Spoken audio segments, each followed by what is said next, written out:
Итак, я родился и вырос мусульманином Ахмади. У моего отца было очень сложное детство в Пакистане. И, к сожалению, он привез это с собой в Америку.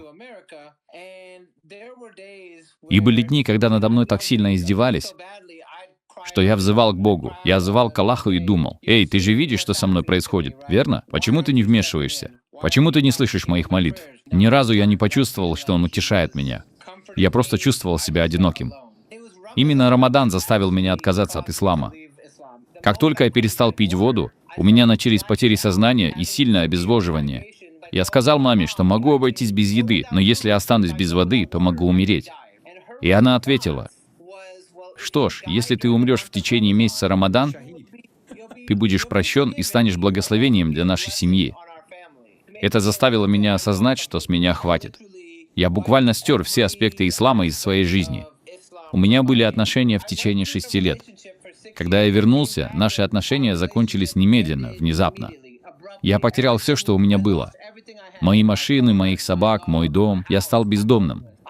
Я буквально сказал: «Хорошо, я перееду в Даллас, штат Техас, и отдам свою жизнь дьяволу».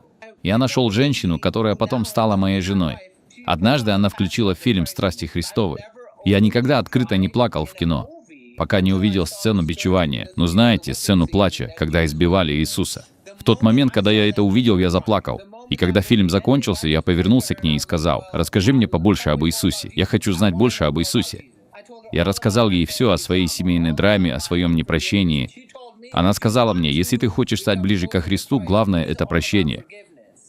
Тебе придется простить людей, которые причинили тебе вред, особенно своего отца».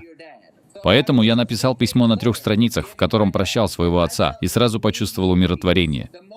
Как только я закончил писать письмо, я почувствовал, что во мне что-то изменилось. Я позвонил своим родителям и просто сказал им, что я стал христианином, я верю в Иисуса, и я следую за Иисусом.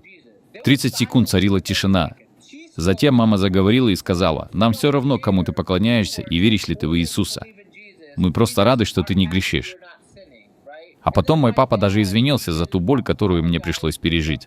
Последние 3 года, с тех пор, как я стал христианином, я был женат, и у меня с ними были самые лучшие отношения, какие у меня когда-либо были.